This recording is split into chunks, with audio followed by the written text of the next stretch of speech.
तव्हांखे कई कथाऊं ॿुधायूं असां। गुरु अमरदास महाराज जन जी 70 साल उमिरि थी वई। हिकिड़े साधुअ सां गॾु गंगा में यात्रा करण पिया वञनि त सेवा पिया कनि खूब। साधु ॾाढो प्रसन्न पियो थिए।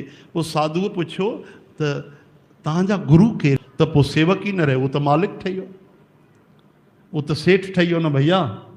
चओ हरे राम हरे कृष्ण। तव्हांखे कई कथाऊं ॿुधायूं असां। गुरु अमरदास महाराज जन जी 70 साल उमिरि थी वई।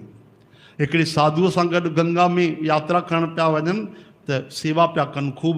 साधु ॾाढो प्रसन्न पियो थिए। उहो साधुअ पुछियो त तव्हांजा गुरु केरु आहिनि? तव्हां में निवड़त त सुठी आहे। चई गुरु गुरु त मां कयो ई न आहे। चओ हरे राम। उहो हथ मां पाणीअ जो गिलास फिटी करे छॾियो। चयूं मां हेतिरा ॾींहं निगुरे जो संग कयो आहे। तव्हांजी हेॾी उमिरि थी वई आहे, तव्हां सतगुरु धारण न कयो आहे, मां तव्हां सां गॾु थो खावां। ओहो हे त वॾो अपराध थी वियो। अॼु त मां भोजन ई न कंदुमि, पाणी न पीअंदुमि। अखियुनि मां आंसू वही आया। असांखे त पतो न आहे गुरु तत्व एॾो कोई ज़रूरी थींदो आहे। चए गुरु तत्व गोविंद तत्व खां बि पहिरियों ईंदो आहे। तत्व यानी सम्झो था जेकी असली शइ थींदी आहे, हा न। चओ हरे राम। जीअं शुद्ध गिह जो तत्व केरु आहे? खीर ई आहे, खीर मां ई पैदा थींदो आहे। त अहिड़ी तरह सां जेके गुरु आहिनि उहे पहिरियों ईंदा आहिनि, पहिरियों एंट्री, पोइ वरी गोविंद जो द्वार खुलंदो आहे। चओ हरे राम। अखियुनि में आंसू अची विया। राति भर जागंदा रहिया।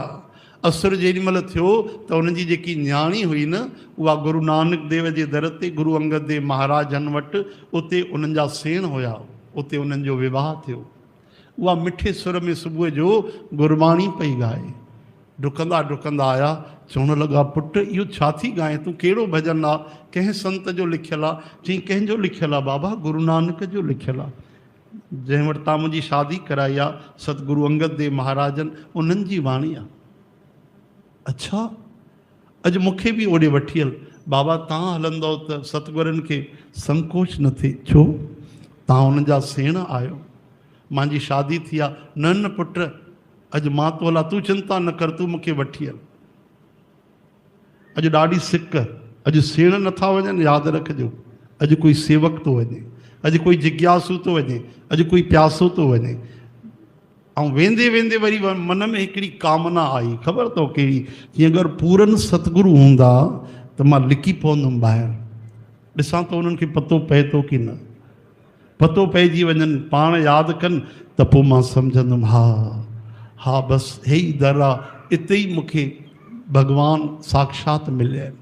त जीअं ई दरबार साहिब जे अंदरि उहा उन्हनि जी न्याणी वई त गुरुनि उनखे प्यारु कयो, स्वागत कयो। अचु अचु पुट, वे। ऐं मुस्कुराए करे चवण लॻा उहे काथे आहिनि? पाण काथे आहिनि जेके तोखे गॾु वठी आया आहिनि? उहे महात्मा काथे आहिनि? आंसू भरिजी आया। अरे भाई अचो अचो अचो, लिकी छो बीठा आहियो? रोअण लॻा। डुकंदा डुकंदा आया ऐं जीअं चरणनि ते किरी पिया। सतगुरनि खणी वरितो। न न न, हे तव्हां छा था कयो? तव्हां असांजा सेण आहियो। तव्हांजो असांजो बिल्कुलु सम यानी धी बुद्धि जंहिंजी धारण शक्ति बराबरि हुजे, असां हिकु ई आहियूं, कोई हेठि मथे कोन्हे, असां सम्झी आहियूं। चई सम्झी न आयो आहे सतगुरु, तव्हांजे दर ते तव्हांजो नौकर आयो आहे। अॼु तव्हांजे दर ते तव्हांजो ग़ुलाम आयो आहे, तव्हांजो सेवक आयो आहे, सेण न आयो आहे। बख़्शो, हाणे मूंखे पंहिंजो सेवक बणाए वठो। हा हा। पोइ त लंबी कथा आहे। कथा त अहिड़ी आहे कि पोइ त ईअं मज़दूरी कई अथऊं, ईअं मज़दूरी कई अथऊं, ओहो, कि मज़दूर बि न करे सघनि अहिड़ी मज़दूरी। एॾे बुढ़ापे में उन्हनि दीक्षा वरिती, नामदान वरितो। सेण थी करे ईअं कीचड़ जी तगारी खणंदा त मुंहुं मिटीअ सां भरिजी वेंदो, अछो कुर्तो साफ़ उहो कारो थी वेंदो। माता जन खे, सतगुरनि जी धर्म पत्नीअ खे अखियुनि में आंसू भरिजी ईंदा। चवंदा सेणनि खां तव्हां ईअं कमु था वठो?